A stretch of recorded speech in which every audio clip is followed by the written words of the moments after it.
The Zephyrian warfleet emerged from hyperspace with the confidence of apex predators who had never known defeat.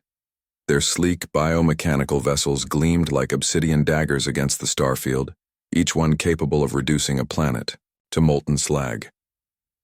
Admiral Vexthera stood on the bridge of the flagship Death's Herald. Her scaled lips curled in what her species considered a smile.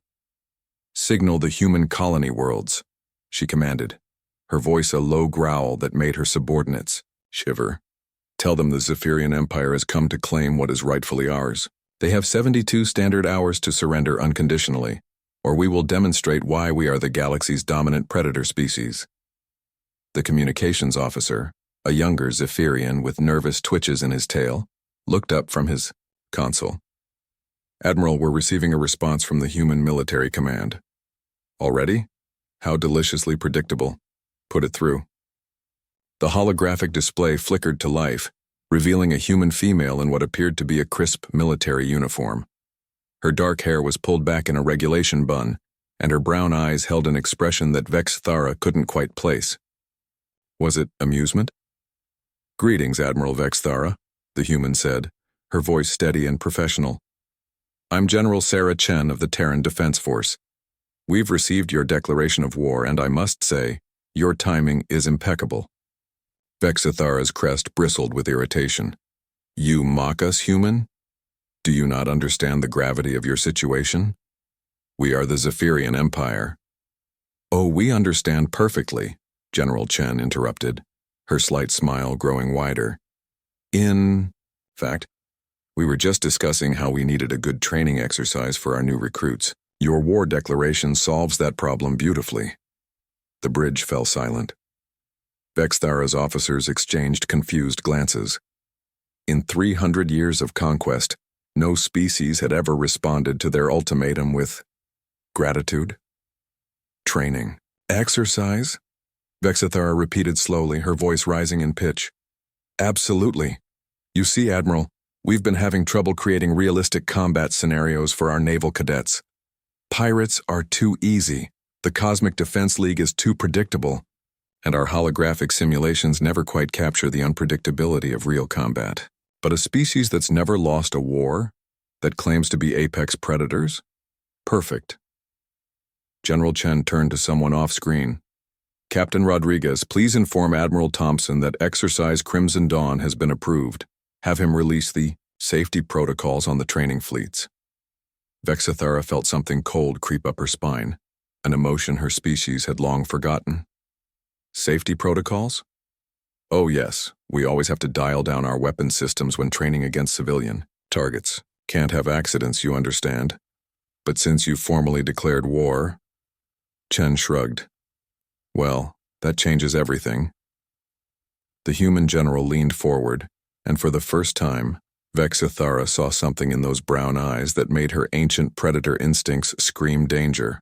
"Admiral, let me share something about humans that your intelligence reports might have missed. We don't just fight wars, we study them.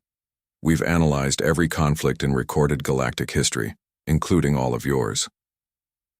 The main tactical display, behind Chen illuminated, showing detailed schematics of Zephyrian ship designs, complete tactical doctrines, and what appeared to be comprehensive psychological profiles of their command structure.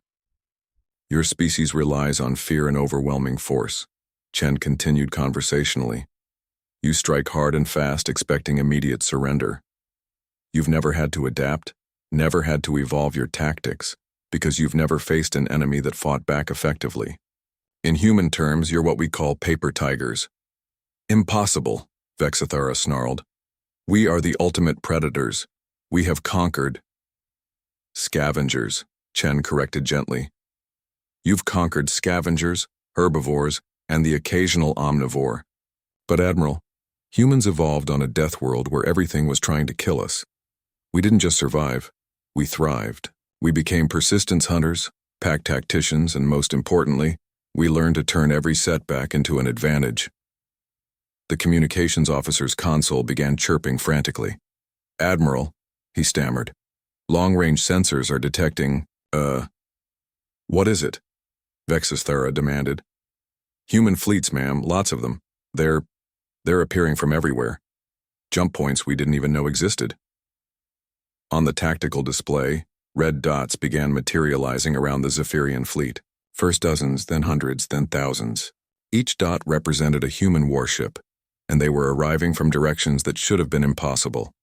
Through asteroid fields, from within the star's corona, even from what appeared to be folded space itself. General Chen nodded approvingly. Excellent response time. The Naval Academy will be pleased. She turned back to Vexthara.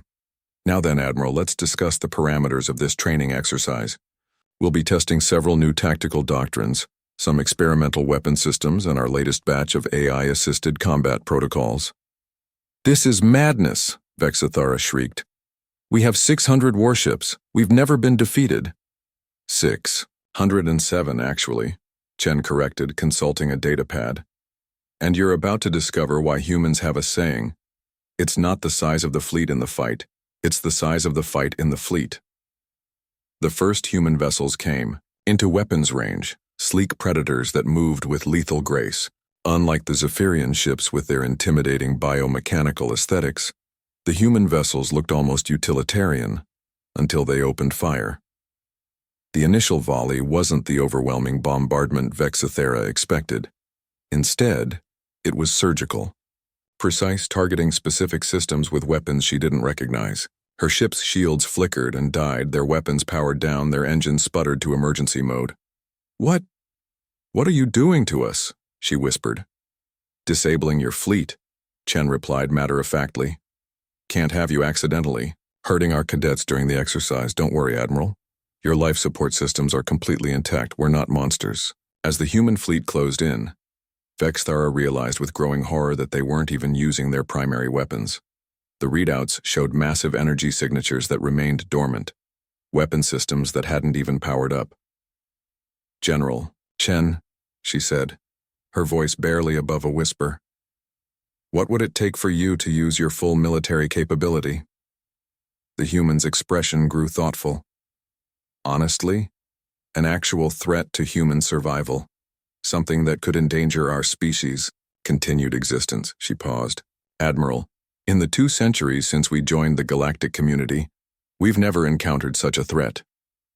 The Zephyrian flagship shuddered as docking clamps attached to its hull. Through the viewports, Vexthara could see human marines preparing to board. Not soldiers in powered armor ready for slaughter, but what appeared to be trainees with stun weapons and medical kits. The exercise will conclude in approximately 6 hours, General Chen announced. Your crews will be treated as prisoners of war per galactic convention, fed, given medical attention, and released unharmed. We'll even repair your ships before you go. But why? Vexthara asked, her worldview crumbling around her. Chen's expression softened slightly. Because, Admiral, we've learned that the best way to avoid having enemies is to avoid making them. Today you learned that humans are not prey. Tomorrow perhaps we can discuss what it means to be allies. As human boarding parties entered the bridge with polite efficiency, Vexthara understood that the Zephyrian Empire had just encountered something far more dangerous than another predator species. They had met teachers. And the lesson was simple.